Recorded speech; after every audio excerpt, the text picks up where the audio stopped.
Former Impact World Champion Tessa Blanchard has recently been linked to potentially joining AEW. There were rumors that she was talking to AEW, but all those rumors were kind of cleared up by Dave Meltzer during today's edition of the Wrestling Observer Radio.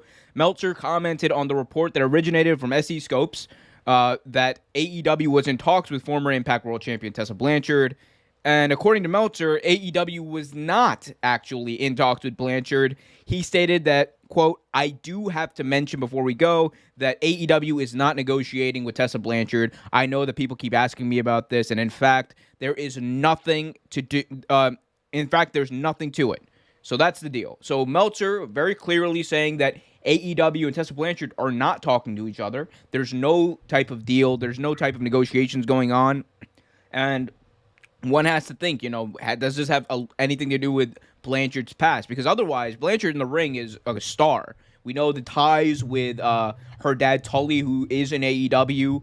But, Tessa Blanchard is no stranger to criticism. In January 2020, multiple female wrestlers came forward with claims of bullying and racist remarks. And, one of the people who actually claimed that this was going on was Black Rose, who later stated that these events took place. So there's a lot of history there as well. There's a lot of potential problems. But what do you think about this, Trevor?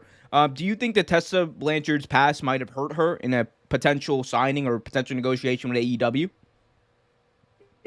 Like you said, she's magic in the ring. I absolutely love watching her in the ring. Um, and, and she does have shades of her dad, definitely. But I always say when you go to other sports, like you say you have a great player on court, on field, whatever sport you have, 9 times out of 10, the reason you don't pick this person up is because they're chaos in the locker room. And I honestly believe that's part of what's wrong with Tessa Blanchard. WWE won't touch her, which is interesting because WWE touches everybody. But WWE won't touch her. Um, Impact wanted nothing to do with her, and Tessa's part of the reason people watch Impact. So to kill your ratings the way they did just because they just didn't want to touch her means something. And I honestly believe her attitude in the locker room and behind the scenes has a big part to play in it. I mean, because it can't be her skills. I mean, if you put her on any woman's roster, no matter what roster it is, it's gonna make it better. I know we talked about recently how AEW has, had a bit of an image problem lately. We talked about the Alberto El Patron controversy. We talked about the controversy overall with, how they've treated female wrestlers with the Evil East thing and everything like that. And, I think this might be them taking a step to say, okay, there is this amazing talent out there who would immediately, yes, make our women's division better. Like let's get this out of the way. Tessa Blanchard would immediately make the AEW women's division so much better. She would make the AEW roster a lot better by just given her wrestling skills and her skills on the mic and everything.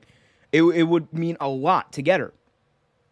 But the history changes all of that. We talked about this, I think, on a different scale, but we talked about similar things like with controversy that have hit other wrestlers. Hulk Hogan was one name we talked about before. That's very similar to this. We talked, in a different light, in much more extreme circumstances. We talked about Benoit, and like one of the reasons he's not in like the Hall of Fame or recognized is because of those out of the ring like concerns and what they bring up and the perception that it brings up about wrestling. So I think that that's possibly like a big reason as to why these things are being brought up and as to why Blanchard might not be signing with AEW. And and that's the thing, man, when you have these allegations, these are not like, just like it's one thing if like, you're politicking behind the scenes or you're like trying to lobby for a spot. That's totally different. That happens in a lot of businesses. But when you're actively doing what is being called bullying and allegedly calling people racist remarks, and these are some bad racial slurs that she's accused of saying. If you guys go out and like really dig into it, but so that's not gonna lead to a good working environment with the other talent. That's not gonna lead to a good working environment for everybody, and it's problematic, and that's why I think it's gonna be hard for them to bring her in. Yeah.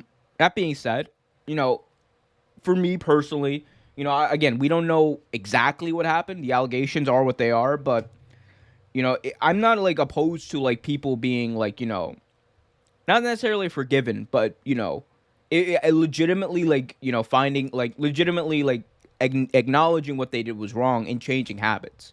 I think that there can be like a way for that to happen. You know, again, if all this is true, she has since denied it, but you know, when you have a lot of people coming forward with the same kind of story like that, it becomes hard to ignore. So, you know, maybe down the line she can, but a lot of this stuff is very fresh. We know that with Hulk Hogan, he was basically banished from WWE for like 2 3 years before he was able to make his return as Saudi Hogan, as we all remember. Um, Howdy. God bless Saudi Hogan, the only Hogan we love. But you know, so I think it might take a little more time. She's been out of the ring, I believe, for a year since COVID started. Yeah. So it's gonna. I think it's just gonna take a little more time. But you know, let's say let's fantasy book, I guess, a little bit. Let's say she gets these things taken care of. These things, you know, go away one way or another, right? Where do Hmm. you think she would? Where do you think she could go? Where could Tessa Blanchard go to make the biggest impact? Pardon the pun. Um. Well, let's see. I honestly think a AEW run would be great for her. I mean, it'd be interesting because her dad's there. Like he could add her to the pinnacle. You know what I mean? That would be something interesting, very interesting, if you go along those lines. She could also go New Japan. Like, I mean, who wouldn't want to wrestle her in New Japan? Like, there's a couple places I can see her going. I just hope she doesn't go to the WWE. Maybe Yeah. NXT, but other than that, no. You think she could go to NXT? I think she would do well in NXT. I think. Can you imagine her and Raquel Gonzalez going at it? Oh, that'd be a great Oh, match.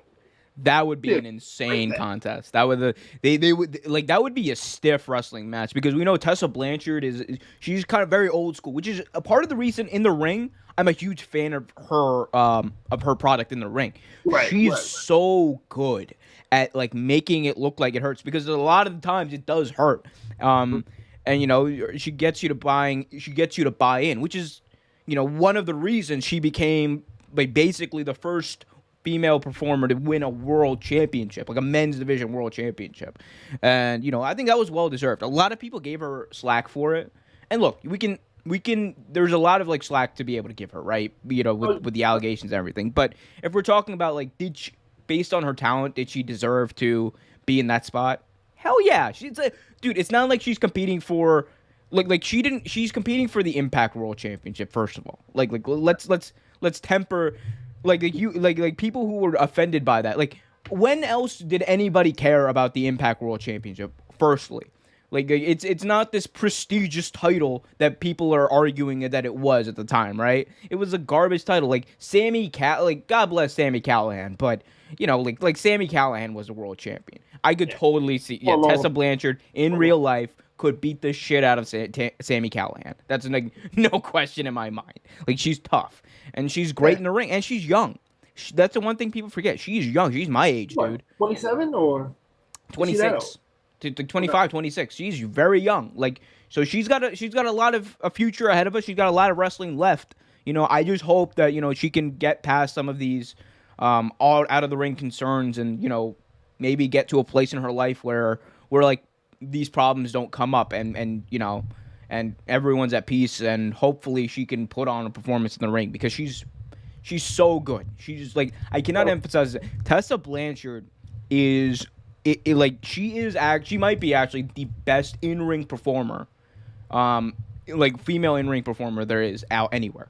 Thanks for watching this video from Real Take Sports Talk. Remember to like, share, subscribe, hit that notification bell so you get notified whenever a new video is released. Also, remember to check out our live show every single Thursday at 8 p.m. right here on the YouTube channel. And remember, keep it real.